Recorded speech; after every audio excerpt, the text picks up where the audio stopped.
سلام عزیزانم، ادامه نمونه سوال ترم 1 رو داریم. سوال: در مثلث متساوی الساقین ABC میانه عادی را رسم کنید. ما قرار این مثلث رو خودمون رسم کنیم. مثلث داره میگه متساوی الساقینه، پس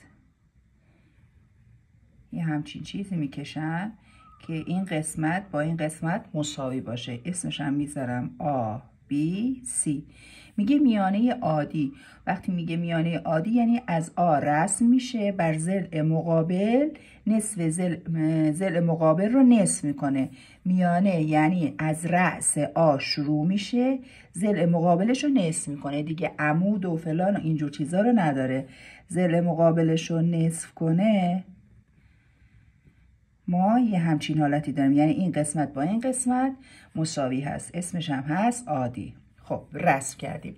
بعد اومده سوال کرده مثلث های ABD و ACD چرا هم نهشت است؟ یادتون باشه حتما هم نهشتی مثلث حتما سر امتحان به یه شکلی میاد. ما 3 تا حالت عمومی داشتیم: حالت 3 ضلع، 2 ضلع و زاویه بین، 2 زاویه و ضلع بین، و 2 تا حالت خاص واسه مثلث قائم الزاویه داشتیم: وتر و 1 ضلع، وتر و 1 زاویه. الان میگه که چرا هم نهشته؟ دلیل و حالتش رو بنویسید. ما برای این از 2 تا، پس ما 3 تا حالت عمومی رو اینجا بذاریم بنویسم. برای 2 تا مثلث که هم نهشت باشن. هم نهشت باشه یعنی من این قسمت رو برش بزنم روی این یکی بذارم، باید بر هم منطبق بشه. خب وقتی 3 ضلع از مثلثی با 3 ضلع از مثلث دیگه‌ای مساوی باشه، حالت 3 ضلع هم نهشتی به وجود میاد.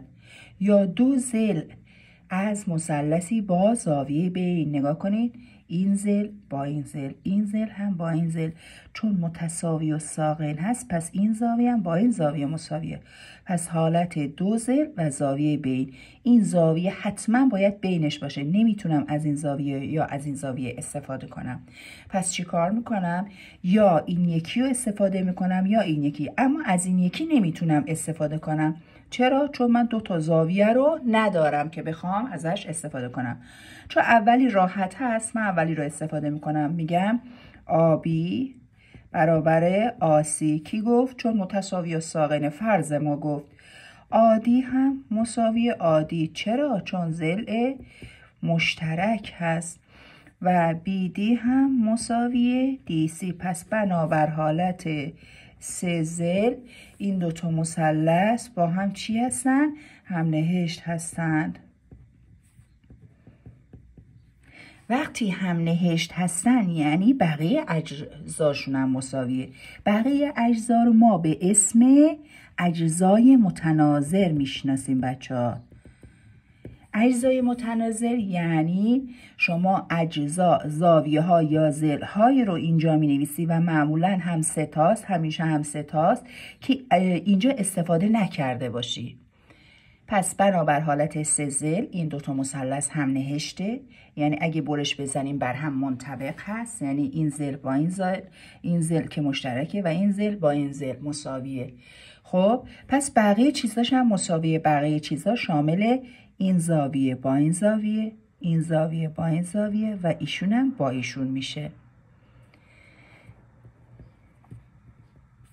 پس می نویسم A1 مساوی A2، زاویه B مساوی زاویه C، D1 هم مساوی D2. این هشتگ کوچولو علامت زاویه است. توی اجزای متناظر من چیزایی رو می نویسم که اینجا ننوشتم. الان جواب این سوال رو هم من دادم. چرا عادی نیم ساز زاویه است؟ نگاه کن، نیم ساز یعنی حکم ما اینه اینجا. چرا A1 مساوی A2؟ حکم ما ایشون هست. فرض ما هم که بالا در قسمت الف انجام شد. مثلث متساوی الساقین. فرض شما میتونید بنویسید مثلث متساوی الساقین است. همینم بنویسیم، فرض کافی هست. ما قبلا توی اجزای متناظر به نتیجه رسیدیم و جواب این سوال رو دادیم. سوال بعدی که 100% میاد 100% میاد و معمولا هم نیم نمره داره. در یک نقشه مقیاس 1/1000 هست. فرمول مقیاس بذارین اینجا براتون بنویسم. اندازه در نقشه تقسیم بر اندازه در واقعیت. یعنی این چیزی که می نویسه مال واقعیته، این چیزی که داره می نویسه مال روی نقشه است. یعنی اگر روی نقشه 1 سانتیمتر فاصله داشته باشین، توی واقعیت 1000 سانتیمتر یا 1000 کیلومتر مثلا اندازتون هست. خب بریم سر وقت سوال. در یک نقشه مقیاس 1/1000 است. فاصله دو نقطه روی نقشه یعنی 6 سانتیمتر است. فاصله این دو نقطه در اندازه واقعی چقدر است؟ نگاه کنید. شما اگر 1/1000 کنی 6/x کنی اینو میخواد. ولی به زبان فارسی من براتون الان توضیح میدم. یعنی الان اینجا قشنگ x 6 ضرب در 1000 هست که جوابش میشه 6000. درسته؟ این از این. 1 سانتیمتر شما توی نقشه 1000 سانتیمتره. 2 سانتیمتر شما 2000 تاست. 3 سانتیمتر شما 3000 تاست. 5 سانتیمتر شما 5000 تاست. پس 6 سانتیمتر شما 6000 تاست. بریم سوال بعدی. دختر من آخرین تمرین فصل 3 رو کامل بخونید. حتما 2 تا سوال ازش میاد، یه دونم نمیاد. این یه سوال شبیه فکر کنم سوال 6 همون فصل 3 تون آخرین تمرین باشه. 2 متوازی الاضلاع زیر متشابه هستن. خودش داره میگه متشابه. نسبت تشابه آنها 3:2. یعنی این بزرگه است، این یکی چیه؟ کوچیک است دیگه. مقدار x و y رو به دست بیاورید. الان این متوازی الاضلاع کوچیکه، این یکی بزرگه. نگاه کنین، عرض این به عرض این 3:2 مساوی بزرگه چند بود؟ ندارمش. x کوچیک چنده؟ 6. میام طرفین وسطین میشه، درسته؟ 3 6 تا تقسیم بر 2 18 تقسیم بر 2 چند میشه؟ 9. پس x من چی بوده؟ 9. و همینطور همین یکی. یعنی انگار میتونم اینو ضرب در 1.5 کنم که شده 9. ایشونم ضرب در 1.5 بشه، این به دست میاد. اما من مینویسم براتون که راحت تر به دستش بیاریم. 3:2 مساوی بالا قرار بود بزرگه رو بنویسیم، متوازی الاضلاع بزرگه. پایین قراره که کوچیکه رو بنویسیم، این به این. درسته؟ طرفین وسطه میکنم. 3 8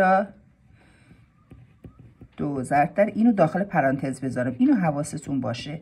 یعنی این 2 در کل این عبارت ضرب میشه. 3 8 24 تا مساوی 10 وای به اضافه 2 تا 4 تا. این یه معادله است. 10 وای سر جاشه، 4 رو میبرم این طرف میشه منهای 4.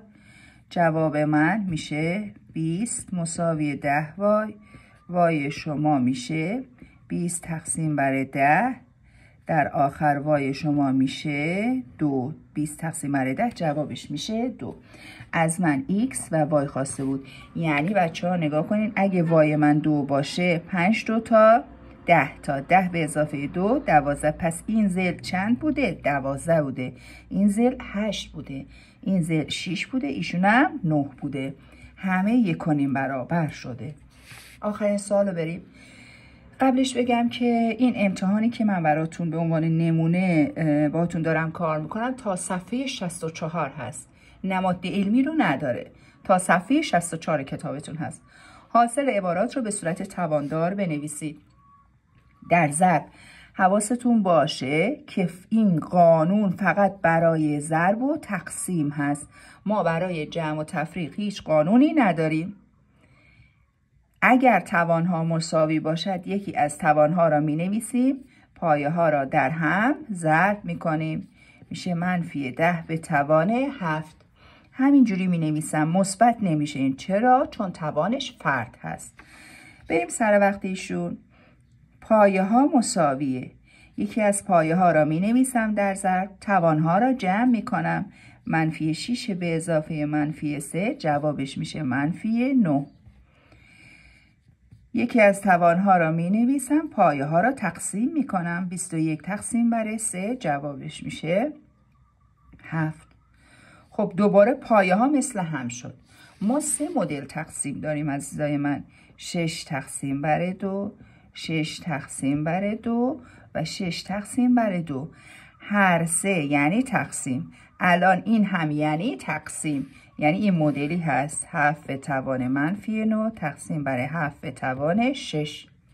یکی از پایه ها را می نویسم، توان ها را از هم کم می کنم. اولی منهای دومی جوابش میشه 7 به توان منفی 15. اگه بخوام از حالت حتی همینجا کافیه، ولی اگه بخوام از حالت منفی خارجش کنم 1 بر روی 7 به توان 15 توان از حالت منفی خارج کنم. حالا بریم این طرف. نه توان ها مساوی نه، 100% یه همچین سوالی میاد براتون. خب ولی من میتونم جای صورت و مخرج عوض کنم، و توان مثبت بشه. یعنی به جای این بنویسم 5 دوم به توان 10. میبینی؟ اینم که خودش رو مینویسم 5 دوم به توان 8. الان پایه ها مساوی شد. در ضرب یکی از پایه ها را مینویسم، توان ها را جمع میکنم، میشه 5 دوم به توان 18 و موفق باشید.